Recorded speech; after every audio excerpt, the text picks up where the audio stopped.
आप किसी को ये सीड ऑफ एप्पल बनाना नहीं आ रहा तो वो गौर से इन डॉट्स के ऊपर तवज्जो करें कि ये मैं कैसे डॉट्स बना रहा हूँ। इन तवज्जो करें इन डॉट्स के ऊपर। अब इसी के साथ हम टॉय भी बनाते हैं। ठीक है, ये देखें, ये ढलान बाहर की तरफ निकलती है। ये देखें, ये वाला हिस्सा ये बाहर की तरफ निकलता है।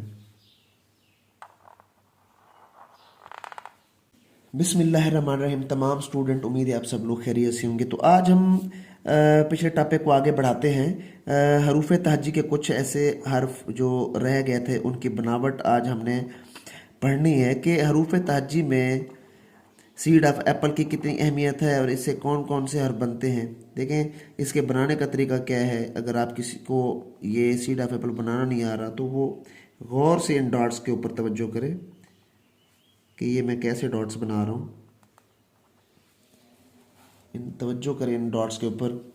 अब इसी के साथ हम टॉय भी बनाते हैं। ठीक है, ये देखें, ये टॉय भी बनाते हैं इसी के ऊपर। और सीड ऑफ एप्पल के साथ जब आप क्लॉक वाइज शेप ऑफ मुंह लगाते हैं तो स्वाद भी बनता है। ठीक है, तो इनसे काफ़ी आपके हरूफ बनते हैं। ये सिर्फ ये हरूफ ही नहीं बल्कि दो चश्मे जो है वो भी यहाँ से ही आता है। ये देखिए, वन सीड ऑफ एप्पल, इसको थोड़ा सा आगे ले जाएं, an other seed of apple यहाँ से आप निकाल सकते हैं। तो टू सीड ऑफ एप्पल जब मिलते हैं तो दो चश्मे हे बनता है।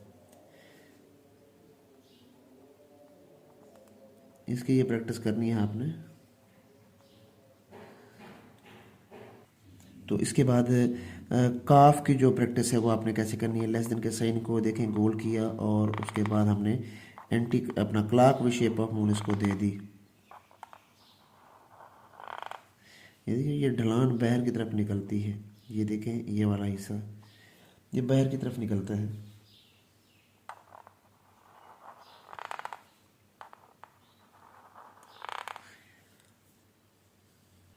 इसके बाद जो काफ है ना किताब वाला, उसकी प्रैक्टिस कैसे करनी है। देखिए, ये बड़ा अलिफ लगाते हैं यहाँ पे, ये शेप ऑफ बोट आ गई।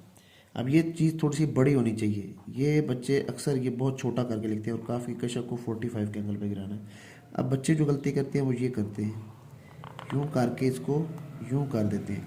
एक तो ये अलिफ छोटा लिखते हैं यहाँ पे और फिर कशक जो है ना वो 45 के एंगल पे गिरने के बजाय वो उसको यहाँ पे ऐसे गिरा देते हैं। तो ये गलती आप नहीं करें। तो हम इसको ऐसे लिखेंगे, ये बड़ा अलिफ और शेपा बूट और उसके बाद ये कशक। थोड़ा सा खम इसके अंदर डालना है अपने, सीधा नहीं बिल्कुल खड़ा कर देना इसको, वो खूबसूरती नहीं होती इससे। जब आप इसको सीधा ये लिखते हैं तो इतनी खूबसूरती नहीं होती, थोड़ा सा खम डालना है आपने। अब छोटी ये जो है ना उसमें तिरछा सी आता है। ये देखिए, तिरछा सी और शेप ऑफ मून, तिरछा C then shape of moon, clockwise यहाँ पे मून लगता है। ऐसे करके ना यहाँ से मैं आपको डॉट लगा के देख, ये इस तरह तिरछा सी और यहाँ से आप लोग डॉट लगा दें। ये ऐसे आपने छोटी ये सीखनी है।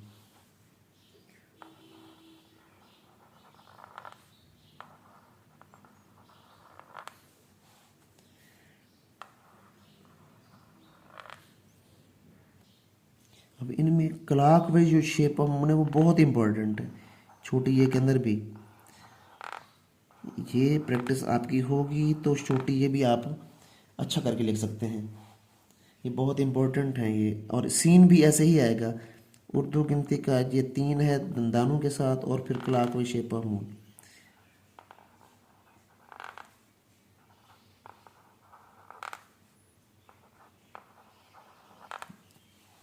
ये बनावट देख लें इसकी, ये उर्दू गिनती का 3 और शेप ऑफ मून।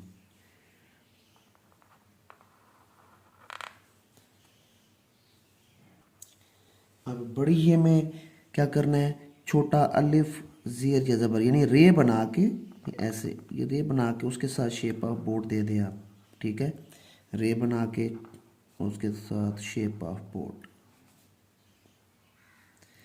ये आपका बड़ी ये बन गया।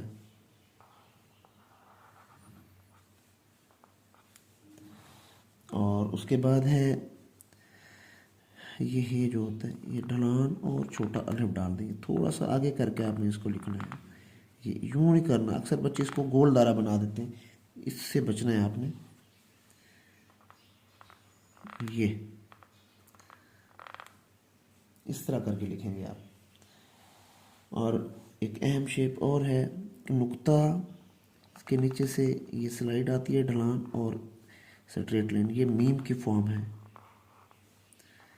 हरूफ तहज्जी में ये बड़ी अहम है। नुक्ता, इसके नीचे से आपने ढलान लेके आनी है। बच्चे बहुत गलत करके लिखते हैं, इस तरह और इस तरह करके लिखते हैं, तो ये इनसे आपने बिल्कुल बचना है। मीम को आसान तरीके से लिखने का यही तरीका है।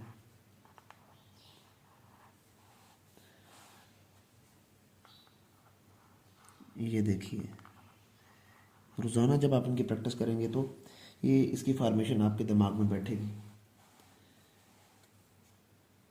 हाँ, पेन के साथ जो लोग करना चाहते हैं, मीम लिखना चाहते हैं, मैंने आपको कहा था कि नुक्ते के साथ आपने ये ढलान नीचे ले आनी है, ऐसे नुक्ता ढलान।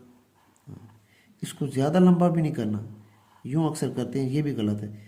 और आपने यूँ भी नहीं करना, ये कॉर्नर जो निकाल देते हैं, इनसे बचना है आपने। ये मीम जब किसी से अटैच होगा ना, फर्ज करें ये के साथ अटैच हो, तो ऑलमोस्ट नीचे जाएगा ये लाइन के। इसी तरह हे के साथ जब ये लगेगा, जीम के साथ लगेगा, तो ये इसका मैक्सिमम हिस्सा नीचे जाएगा। अगर अकेला लिखा जाएगा तो फिर ये 30% नीचे जा सकता है हर्फ की सूरत में। तो आज हमने सीड ऑफ एप्पल की प्रैक्टिस की, जिससे तोय बनाया।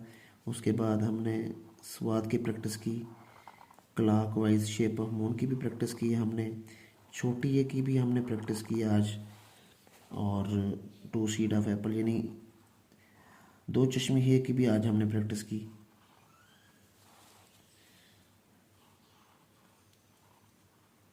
और इसके बाद हमने काफ की भी प्रैक्टिस की है। पेन के साथ काफ किस तरह लिखा जाता है गौर से देखिए। ये ढलान आपने बनानी है, बाहर की तरफ निकलेगी ऐसे। उसके बाद काफ के बारे में आपको पढ़ाया है कि इसकी जो अलिफ है इसका ख्याल क्या करें, ये थोड़ी सी बड़ी होनी चाहिए, इसको छोटा नहीं रखना आपने। ये देखिए, छोटी ये की प्रैक्टिस हमने बार बार की है। ये पेन के साथ जो लोग कह रहे थे कि सर पेन के साथ प्रैक्टिस करवाया करें, तो देख लें गौर से कि पेन के साथ प्रैक्टिस की जा रही है। छोटी ये की ये फार्मेशन है, काफ की फार्मेशन ये है, स्वाद की फार्मेशन ये है। कहाँ से शुरू करता हूँ, कैसे इसको एंड करता हूँ, ये चीज़ें देखने वाली होती हैं। फोकस क्या करो आप, जब हम लिख रहा होता हूँ तो उसके ऊपर आपने नज़र रखनी होती है। तो उम्मीद है आज का सेशन आपको अच्छा लगा होगा। जो पेरेंट्स अपने छोटे बच्चों की राइटिंग के लिए परेशान हैं, तो फ़ौरन मेरा व्हाट्सअप नंबर स्क्रीन पे शो हो रहा है, आप यहाँ से रब्ता करके अपने बच्चों की इंग्लिश उर्दू की जो लिखाई है वो ठीक करवा सकते हैं। मेरे चैनल को लाजमी सब्सक्राइब करना है, बेल आइकन लाजमी प्रेस करना है। इंशाअल्लाह ताला अगली वीडियो में आपसे मुलाकात होती है। अपना बहुत सारा ख्याल रखिएगा। खुदा हाफिज़।